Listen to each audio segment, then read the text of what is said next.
నమస్కారం. ధర్మ సందేహాలు కార్యక్రమానికి స్వాగతం. ఈరోజు మనతో పాటు మన స్టూడియోలో ఉన్నారు ప్రముఖ జ్యోతిష్య శాస్త్రవేత్త మంత సూర్యనారాయణ శర్మ గారు. నమస్కారం అండి. నమస్కారం. నమస్కారం. శనివారం రోజు వెంకటేశ్వర స్వామి దీపారాధన ఏ విధంగా చేయాలి శర్మ గారు? ఇక్కడ ఏంటంటే వెంకటేశ్వర స్వామి దీపారాధన నిత్యం చాలామంది అంటే దీపారాధన అంటే స్వామివారికి గోవింద గోవింద అంటే ఏంటి, మనం వెళ్తున్నాం వెంకటేశ్వర స్వామి గుడి కూడా వెళ్తుంటాము, ఇంతటితో సరిపోతుంది అనుకుంటారు. అలా కాదండి. స్వామివారి దీపారాధన అంటే సూర్యోదయ కాలంలో ఇక్కడ 3 భాగాలు మనకు కనబడుతుంటాయి. ఒకటి స్వామివారు, రెండవది దీపము, మూడవది వెలిగించిన నూనె ఒత్తేవి అనమాట. సో ఇక్కడ ఏంటంటే ఎప్పుడైతే మనం నూనెని ఇక్కడ వాడుతున్నామో ఇదేంటంటే ఒక పీడనాన్ని మనం దోషాన్ని మనం నివృత్తి చేస్తున్నట్లన్నమాట. దీపం వెలిగించడం అంటే ఒక జ్యోతి, ఒక వెలుగును తీసుకుని వస్తున్నట్టమాట. తర్వాత స్వామివారు కలియుగ దైవంగా చెప్తాం కాబట్టి ఆ వెంకటేశ్వర స్వామికి దీపారాధన, ఆరతి కర్పూరం అనేది రెండూ చాలా ఇష్టమైన ప్రీతికరమైనదని చెప్తుంటామన్నమాట. సో ఇటువంటి దీపారాధన చేసేటప్పుడు దీపారాధన ఎప్పుడంటే ఈ శనీశ్వర యొక్క ప్రభావం మన మీద ఉన్నప్పుడు, ఏళ్ళనాటి శని కానీ అర్ధాష్టమి శని కానీ ఇలాంటి అష్టమ శనివారం ఇటువంటి ప్రభావం ఉన్నప్పుడు శనివారం నాడు ఉదయాన్నే లేవడము, లేచిన తర్వాత స్వామివారి ఫోటో ముందుగా పెట్టుకుని ఈ దీపం దీపాన్ని వెలిగించి ఓం నమో నారాయణాయ నమః అనే మంత్రాన్ని ఉదయం నుండి సాయంకాలం వరకు ఆరాధన చేయడం అన్నమాట. అదేంటి మనసులో ఒక ధ్యాన రూపంలో ఉపవాస దీక్ష చేయడము, సాయంకాలం స్వామివారికి ప్రసాద నైవేద్యాలు పెట్టి ఆ తర్వాత అల్పాహారం చేసి ఆ రోజు దినచర్య కంప్లీట్ చేసుకోవడం అన్నమాట. ఈ విధంగా స్వామివారి దీపారాధన ప్రభావం అంటే ప్రతి ఒక్కరూ కలియుగంలో చేసుకోవచ్చు. దీనికి ఏది పెద్ద ప్రక్రియలు ఏమి లేవండి. ఫోటో పెట్టుకోవడం, చక్కగా దీపారాధన చేయడం, ఓం నమో నారాయణ మంత్ర దీక్ష చేయడం, ఈ 3 మనం చేయడం వల్ల ఏంటంటే ఈ శనీశ్వరుడు యొక్క ప్రభావం అనేది మనం తగ్గడానికి ఎప్పుడైతే ఈ ఒత్తి వెలుగుతుందో, ఈ ఒత్తి అంటే సాయంకాలం వెలిగేటట్టుగా ఆ నూనెని మన ప్రమిదలో పెడతాం అన్నమాట.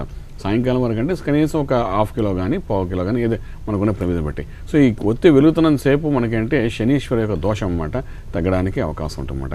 ఆ జ్యోతి వెలుగుతున్నప్పుడు ఆ కాంతి ప్రభావాలు ఇంటిలో పాటి ఒక వెలుగు, ఒక పాజిటివ్ ఎనర్జీ రావడానికి అవకాశం ఉంటుంది. ఓం నమో నారాయణ మంత్ర సాధన ఎప్పుడైతే చేస్తామో శరీరంలో రుగ్మతలు అనిపోవడము, నారాయణ అష్టాక్షి మహామంత్రం ఏంటంటే వైకుంఠ దర్శనానికి తగ్గట్టుగా స్వామివారి యొక్క ఆలోచనలతోనే మనం ఉంటాం కాబట్టి ఆ స్వామి కటాక్షం కూడా పూర్తిగా ఉంటుంది. ఈ విధంగా ఈ 3 ప్రక్రియలు చేసుకుంటూ ప్రతి శనివారం ఒక 4 వారాల నుండి 7 వారాల వరకు చేయడం ప్రయత్నం చేయగలిగితే ఈ శనీశ్వరుడు దోషం ఒక రకంగా పోయినప్పటికీ రెండవ పక్కనగా మన ఆలోచన శక్తిలో కూడా మంచి మార్పులు వచ్చి మంచి దివ్యమైన స్థితికి వెళ్ళే అవకాశం ఉంటుంది. అంచేత కలియుగంలో వెంకటేశ్వర స్వామి దీపారాధనకు అంత ప్రాధాన్యత వచ్చి ఉంది కాబట్టి ఆ విధంగా చేయడము.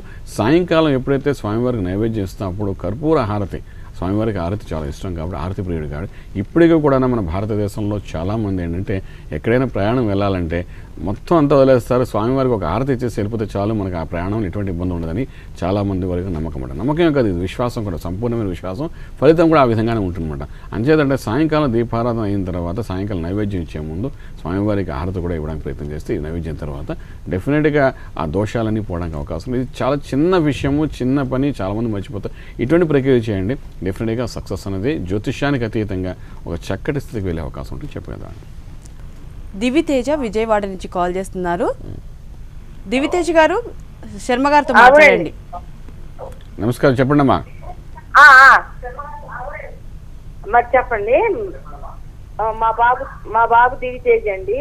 అమ్మ మీరు టీవీ వాల్యూమ్ తగ్గించి నాతో మాట్లాడండి. Date of birth, time, place చెప్పండి. సరే, మా బాబు దివితేజ్ అండి. చెప్పండి. వయసు 10వ సంవత్సరం అండి. డేటు, టైము, ప్లేస్ చెప్పండి మా క్లియర్గా. టీవీ వాల్యూమ్ తగ్గించండి. 2004 అండి. 2004? 2003 అండి. ఉదయం సాయంత్రం ఏమో 3:45 అండి. మన నెల తేదీ చెప్పండి.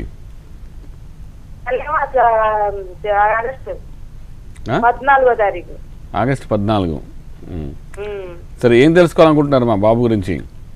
ఆయన గురించి చదువులో కొంచెం వీక్ గా ఉంటున్నాడు, కొంచెం ఇది మందంగా ఉంటాడండి. ఇప్పుడు ఏం చదువుతున్నాడు మా బాబు?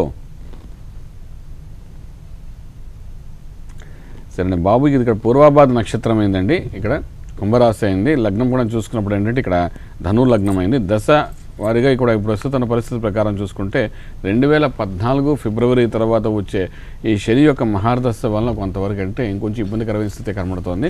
సుమారుగా 2016 తర్వాత చదువులో కొంచెం నాణ్యత అంటే కొంచెం ముందుకు వెళ్ళే అవకాశం ఉంది.